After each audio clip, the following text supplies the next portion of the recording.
Jackie cinemas நேயர்களுக்கு வணக்கம். நான் உங்கள் ஜாக்கி சேகர். இந்த எபிசோட் குங்ஃபு யோகா திரைப்படத்தினுடைய வீடியோ விமர்சனத்தை இந்த எபிசோடில் பார்க்க போகிறோம். 62 வயது ஜாக்கி சானுக்கு. ஆக்சுவலாக ஜாக்கி சான் ஹாங்காங்கில் ஒரு முடிசூடா மன்னனாக திகழ்ந்தாலும் கூட அவர் மெயின் ஸ்ட்ரீமான ஃபிலிம்ஸாக ஹாலிவுட்டுக்கு எடுத்துன்னு போனது மிக முக்கிய பங்கு ஸ்டான்லி டாங்குக்கு உண்டு.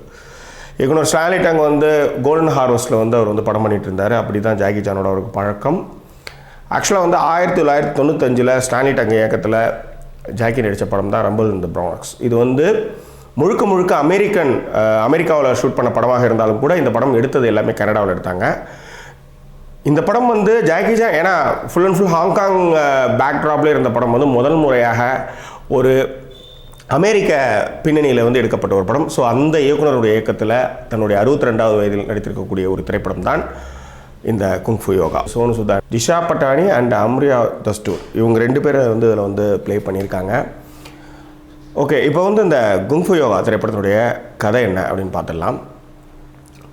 இது வழக்கமான ஜாக்கி சான் படத்தினுடைய திரைக்கதை தான். இதில் பெரிய மாற்றங்கள்லாம் ஒன்றுமே இல்லை. ஏன்னா ஆர்மர் ஆஃப் காட்லேருந்து நம்ம அவருடைய படங்கள் நம்ம கவனிச்சுட்டு வரோம். ஒரு விலை மதிக்க முடியாத ஒரு பழங்காலத்து பொருள் இருக்கும். அந்த பொருளை தேடி போவாங்க. அதில் நடுவில் நிறைய சிக்கல்கள் வரும். அதிலிருந்து எப்படி அந்த பழங்காலத்து பொருள் மீட்டெடுத்தாரா இல்லையா அப்படின்றது தான். சின்ன சண்டை காட்சிகள், ஒரு சேசிங், இந்த மெத்தடோடு தான் அவருடைய படங்கள் இருக்கும். இந்த படமும் அதில் விதிவிலக்கு இல்லை. ஸோ அதனால் ஜாக்கி சான் படங்களை தொடர்ந்து பார்த்துட்டு வர்றவங்களுக்கு இந்த படம் ஒரு பெரிய ஒரு புதிய வேவ்லென்த்தில் போகிற மாதிரி ஒன்றும் இல்லை. பட் இருந்தாலும் 62 வயசில் அவர் இந்த மாதிரி விஷயங்களும் இவ்வளோ பரபரப்பாக இந்த படத்துக்கான ப்ரொமோஷன்லேருந்து அவர் கலந்துக்கிட்ட இதெல்லாம் பார்க்கும்பொழுது எவ்வளோ உயரத்துக்கு போனாலும் அப்படி ஒரு மனுஷனாக இருக்கணும் அப்படின்னு நம்ம நினைக்க தோணுது. இதில் சோனு சூட் அவருடைய கரியரில் இந்த படம் நிஜமாலுமே ஒரு திருப்புமுனையான படம் தான்.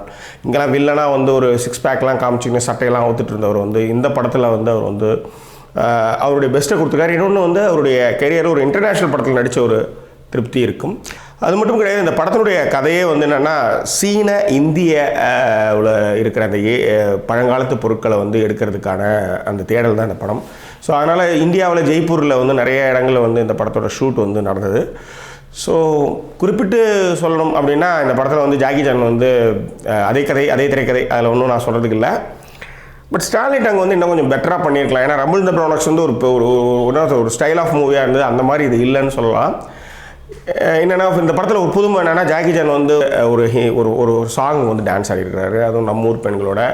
அவங்க எல்லாருமே கவர்ச்சி உடைகளில் கடைசியாக ஒரு ஜெய்ஹோ சாங் மாதிரியான ஒரு பேக்கேஜில் ஆடிருக்கிறாங்க.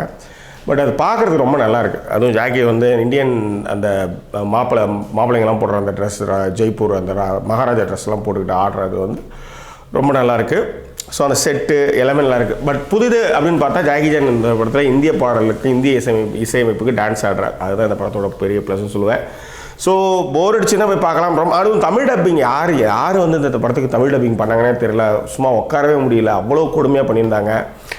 பொதுவாக ஜாக்கிக்கு கண்டினியூஸாக குரல் கொடுக்குறவங்க அவங்களே தொடர்ந்து கொடுத்துருந்தா கூட நல்லா இருக்கும். பட் இந்த படத்தை பொறுத்தவரையிலும் அது மிஸ்ஸிங் தான் சொல்லுவேன். So the choice is yours. Jackie Chan ரசிகராக இருந்தால். ஆனால் ஒரு விஷயம், இந்த படத்தை குழந்தைங்களுக்கு ரொம்ப பிடிக்குது. அது என்னவோ குழந்தைங்களுக்கு ரொம்ப பிடிக்குது.